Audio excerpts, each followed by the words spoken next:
Hello everybody, we have another game on our Road to 2100 series with the black pieces against RBN from India, almost 2000 on his side.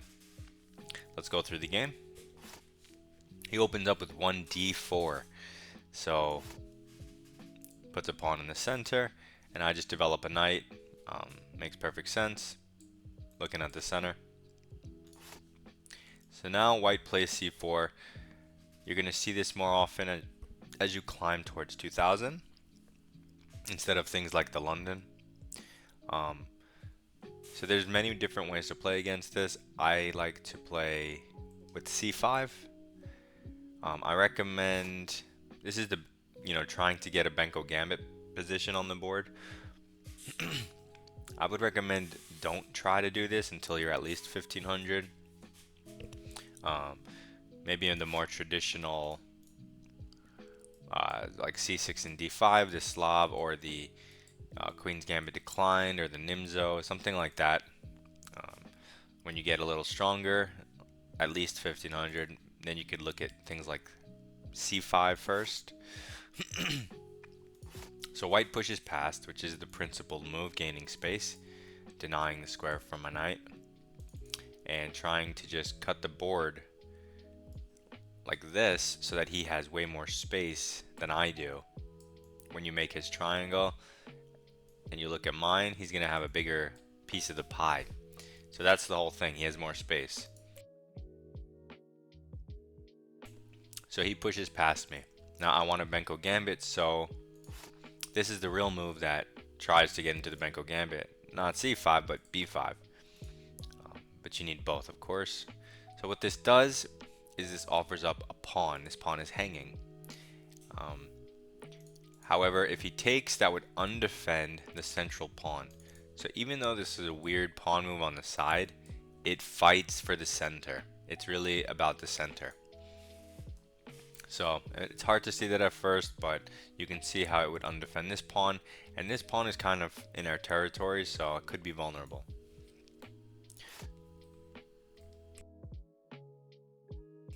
b3 is on the board. Now, I mean, to get into the Benko Gambit, he would have to take, right? But he didn't take, so he plays b3. This is not considered, one of the best moves. It's not critical. It doesn't test me because he didn't take the pawn. All he's trying to do is defend this so that he can solidify the center with the pawn. It weakens a lot of dark squares, right? Because he has so many pawns on light. But okay, it's also not testing, so black doesn't have to worry about equalizing in a line like this if white's not going to take the pawn. So you could do whatever. You could take the pawn, right? He takes back, and then you can strike the center. I immediately strike the center with e6. This may look funny, but it basically just challenges his most forward pawn with the only pawn that can. And it makes him decide. So now I'm attacking both of these pawns, and I'm just basically trying to break it down. And, he could take, and I would take with the f pawn, which would give me a stronger center. If he doesn't take, I'll take and chip away at it. So let's see what he does. He ignores me, and he plays g3, preparing to double fianchetto his bishops and say that he's solid, no big deal. So I take the pawn because the whole point of me playing this move is to challenge the center. He can't defend it with e4 because that would hang, right? So he just tries to develop. So now I take the pawn. He has to take back or be down a central pawn, so he takes back with the pawn, of course. Now this pawn is not supported by another pawn, right? There's this little gap here, which is nice for me. So I play d6. This just solidifies the pawn chain in the center and makes some space for my bishop and my knight, right?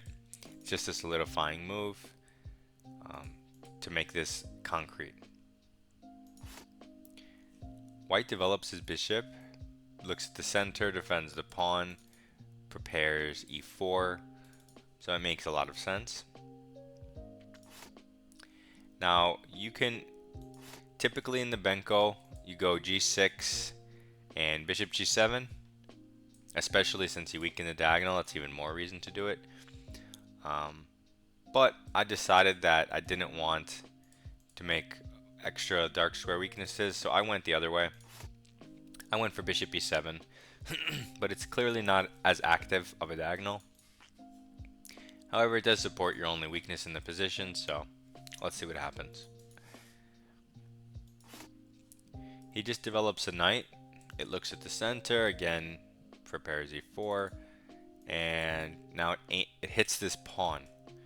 Now in the Benko, you give away that pawn really early to get some quick development, some open lines, but it's already move 8, and I don't need to give it away if I don't have to, and I could still get a good position.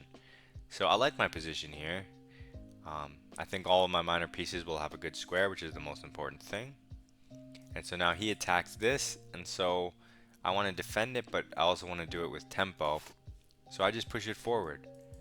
And this displaces his best square for the knight, which controls e4.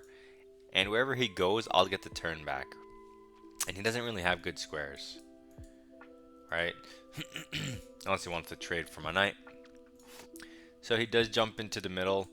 But this allows a trade. So you could do something like take the knight. He'll take, and then bishop f6, staring at this diagonal. He'll have to move his rook over. You know, eventually he's just gonna challenge you and you're gonna trade some stuff. You could do that. Instead, I go for knight bd7. So if he takes, I can still take with the bishop. I can replace it with the knight. And now my knight's also looking at e5, which is a nice square. As well as even b6, potentially hitting this. So it's a flexible move. And all of my pieces are finding squares, so this is nice. So white plays a very, very natural move, just developing the bishop to its, you know, clearly best diagonal. So again, we can take the knight. Probably if he takes, throw in the bishop again and go down this line. But it's not necessary to trade stuff. So I leave the pieces on the board and I just castle. I figure let's just continue with the moves we know we want to make. And now we have king safety out of the way. We have pretty good development. We need to do something with this bishop. And if you look at the center, in the Benko, you are giving up, because you let this, you leave this pawn here, you kind of don't touch these squares with pawns or pieces because you're playing on this side of the board. And so we don't have control of these 4 squares. I mean, we do have control over this square. We're not occupying it is what I mean. We also obviously have control over this square. So it's not like we're not hitting the center, right? We're hitting this square. We're hitting all the squares, but we're not occupying any of them. So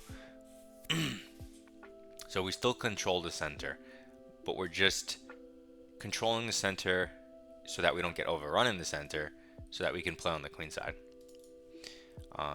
If that makes sense.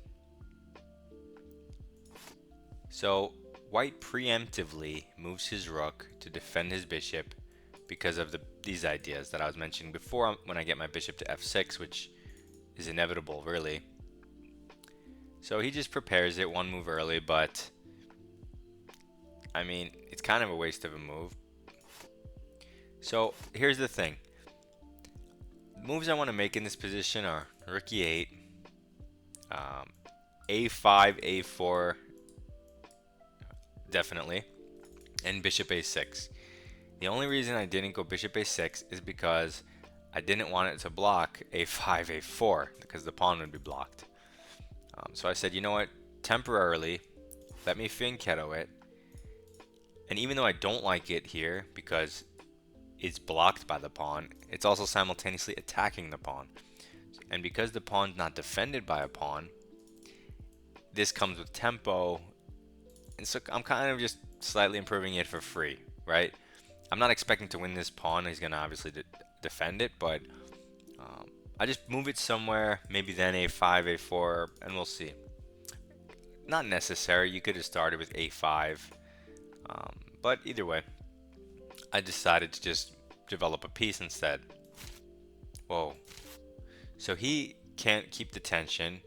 He probably wants to go here, but this would hang. So he takes my knight. So now you could take back with the bishop or the knight, but ideally you would like to challenge this bishop, right? You don't want to leave it there because it's strong. Also, the knight here, once he plays e4, it's kind of stuck.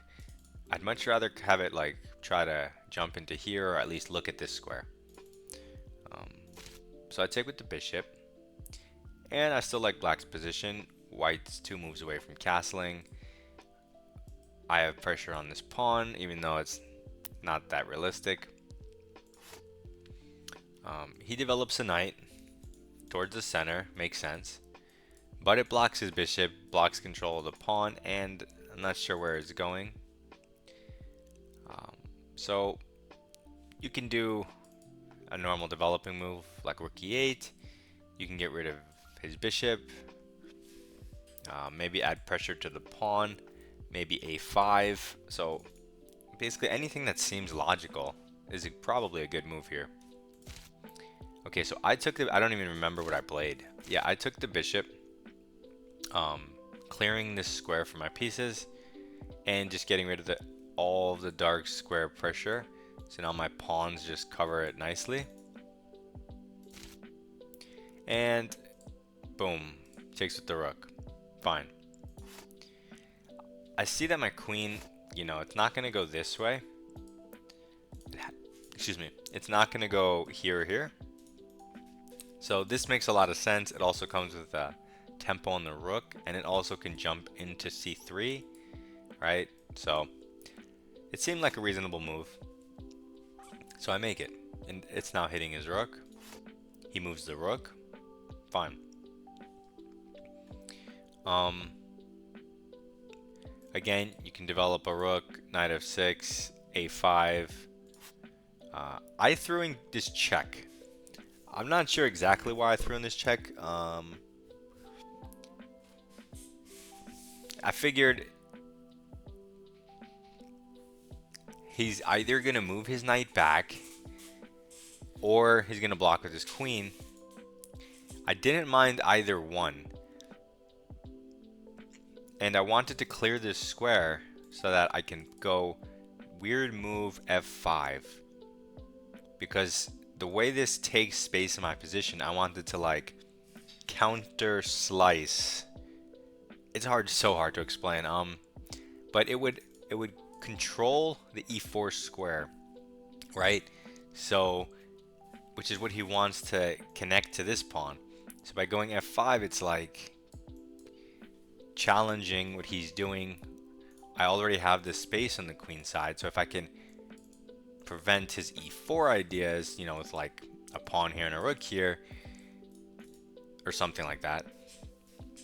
I don't know, I just thought that might be an idea, so I cleared this square in case I wanted to move the f-pawn, or put my knight there, but mostly the f-pawn.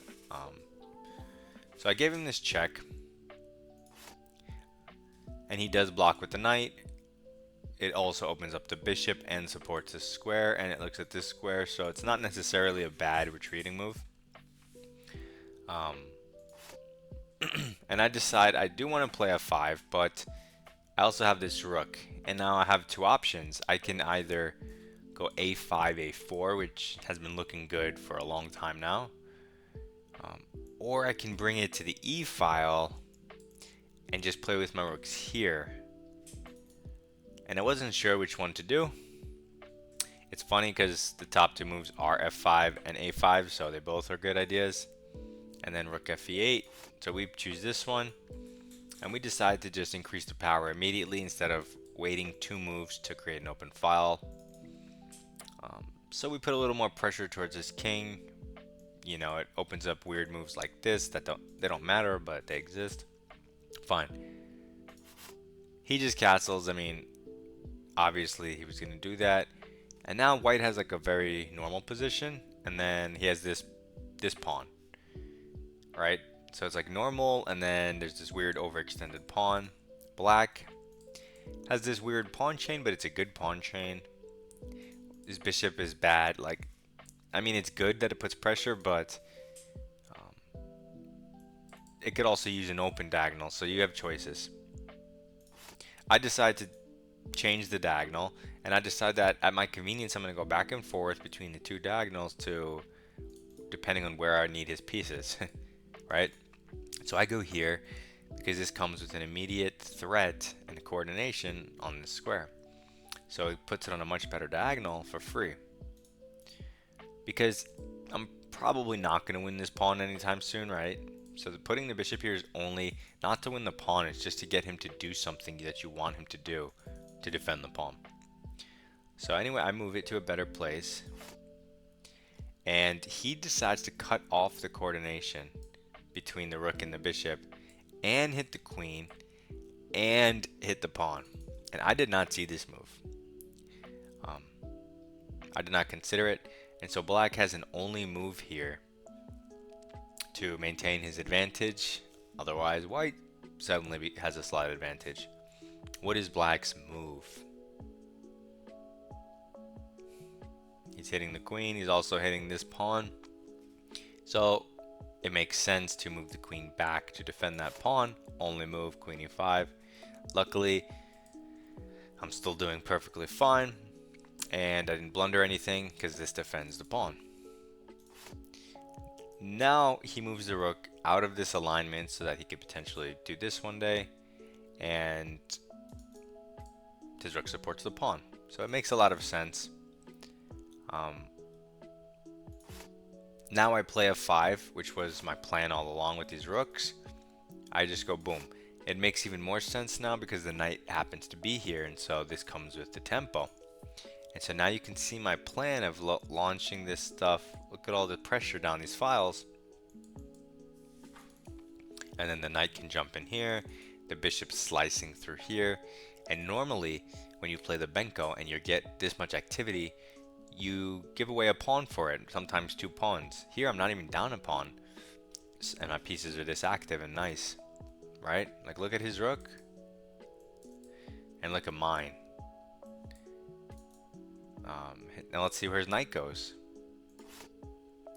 So he throws in this very, very cheeky intermezzo, because he doesn't really have any squares for his knight. He has to either go back or forward.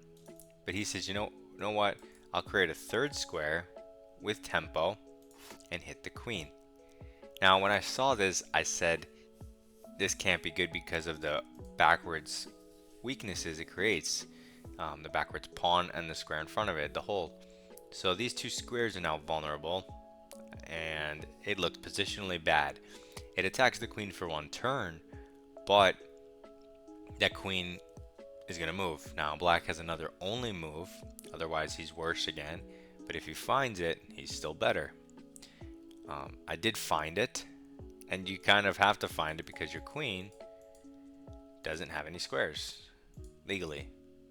It only has 1, so by process of elimination you find queen e7 and you're better. So now his knight's hit, has to move, but he goes forward defended by the pawn he just pushed and ready to jump in here. So this looks very, on the surface it looks good for white, because if he can get this knight here supported by this pawn, which is kind of untouchable, then isn't black just lost, right? Like, he can't move his pieces. So that's why black has another only move, and basically you don't want to get all of these pieces trapped. So, and also he made this weakness with these backwards 2 squares, so if you put that together, you don't want your stuff stuck, and he made these weaknesses. Best move, queen e3 check, stopping this pawn from ever moving. So now you're totally slicing down the e file, And now if he does come here, at the very least your queen is on the other side, right? So, and if you ever needed to, you can move your rook and play somewhere else, or you can try to trade the knight. So you have some options. So I give this check and he has to move his king, the most logical square. And now you're kind of like, okay, what do I do? There's no more F pressure because he did this, F4. The knight is no longer going to E5. So you have to improve the knight one of these ways, right? Those are both good moves. You could kick the knight, but he wants to go here anyway. So let's see what happens. I improve my knight here because it no longer has any business on D7, right? It's not doing anything. So we know we want to put it to a much better square here, which has really nice potential in the future to jump to nice squares, really good squares. So white tries to improve his bishop, right? So he's defending this pawn so that it's hit 3 times, it's defended 3 times, and he doesn't want to worry about it. So he's doing this to solidify the pawn, so I don't ever, I'm never gonna take it anyway. Even if you could take this pawn, that would then open up his pieces and his position. I don't want to do that, even if I can win a pawn. I want my queen here. I'm not gonna take this pawn because his rook is worth 0 behind it, so I'm gonna leave it like that. So anyway, it's our turn. What do we do? Well, you have options. You can go h6 and kick the knight. You can bring the bishop back to look at that square so he can't jump and then kick the knight. You have some knight jumps, but I didn't want to trade pieces because it looked to me like his pieces were being dominated. So I avoided the trades at all costs, even though this and this look enticing. I didn't want to trade pieces. I said, you know what, let me put the pressure on this guy and see how he responds. So I went h5. It looks a little weird, but he can't take it. And the idea is h4 is coming, breaking down this, and his king's here. And I have things like g6, king g7, and rook h8 if he lets me go here and take. And it looked risk-free, you know, just gaining space and challenging this hook. So I played it. Let's see how a 2000 responds. He does the most natural thing, and he improves this knight into my position for free, hitting the rook. Now, of course, I don't want to lose the rook, so I move it. What does white do? White does a very natural move. He moves his queen here, trying to displace my queen so he could push this pawn somewhere at some point. Notice that his knight doesn't have squares. So someone might be like, oh, it's really good here, but it's also trapped kind of. I can go here, but this leads to nothing. It leads to going back and forth. You have squares like this, but I mean, that's irrelevant. That's not going to happen, or shouldn't happen. So anyway, he's going for my queen, and I don't want a queen trade because I have pressure, in the center on the king side. My pieces are good. He's defending, but I have no choice because your queen actually has no squares except this one, and then he can just move the rook over, and then you're trapped. So I played the only move in the position to maintain the advantage. Trade the queens. You're forced. He takes back, and now I'm trying to find a way to win. This knight is the only thing that white has going for him, but I can get rid of that knight. So I go here and I challenge it, and I say, if you leave it there, I'm going to win a pawn. Now that does activate his bishop, but I'm still going to get rid of his knight, and I'll take the pawn. So he says, no thank you. He goes back to this only square, but his whole thing of going here and here, what did that actually accomplish? Well, what it did was it made me go rook up, and now rook over, and his knight is back where it started. So his knight didn't improve at all, and I got a free doubling of the rooks. So that was the consequence of him putting his knight in here, which happens to look like a super strong move, right? It looks like you're just winning. And all it actually did in reality was let me double my rooks for free. So it's weird how that works. It works like that because you had the bishop pressure, right? So now I'm doubled here. My position looks great. And I'm ready to put a rook here instead of the queen, also dominating his position because he can't move the pawn.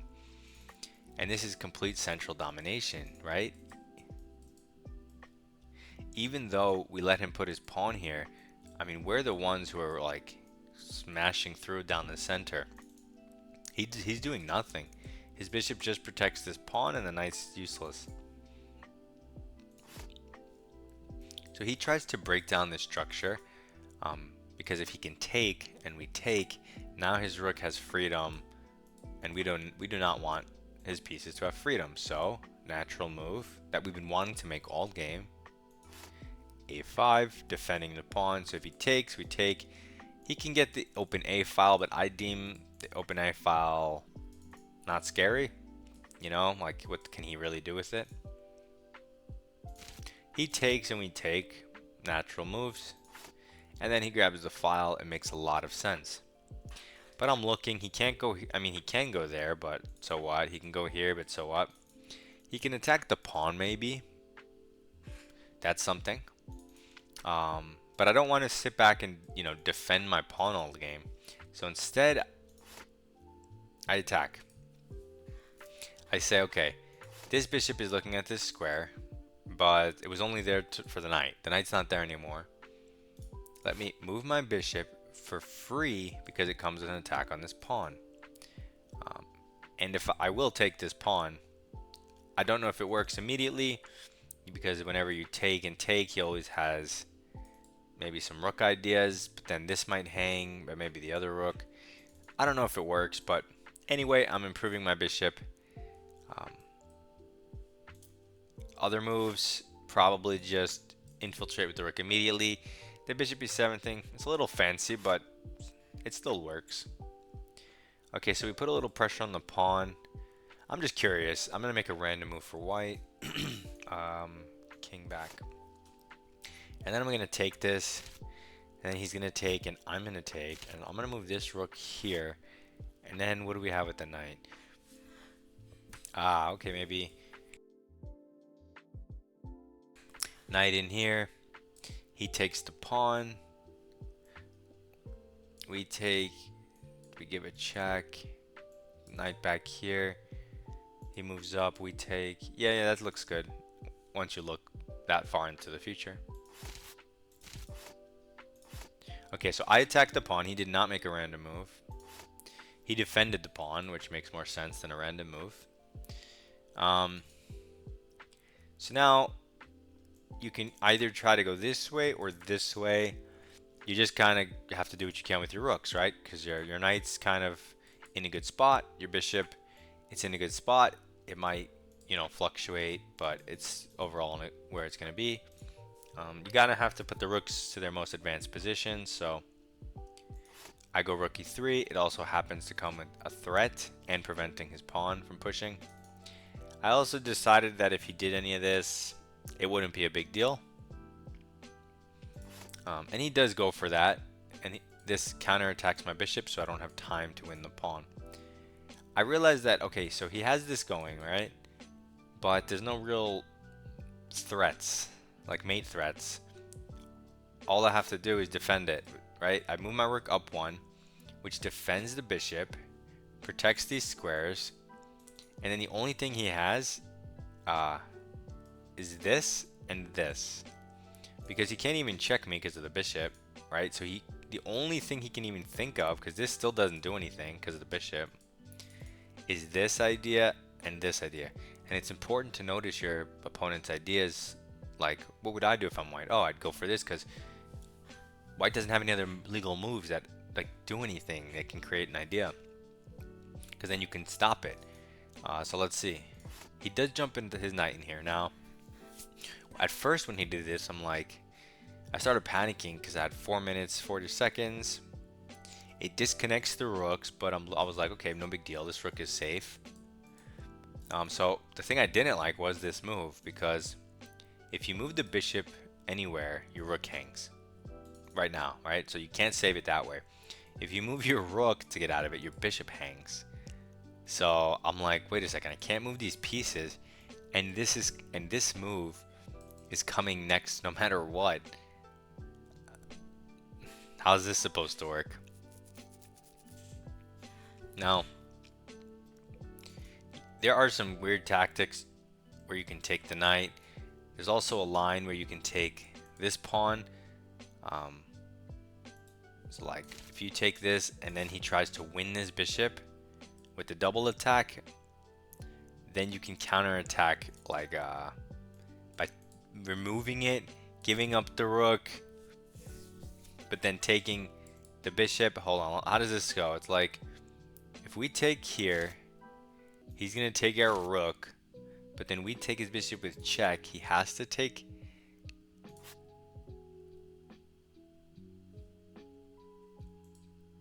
Oh no, we take with the rook. Oh, that's tricky. I wouldn't have found that. Because after we take with the rook, oops. After we take with the rook, if he takes the rook, we win the rook. So you get more material that way.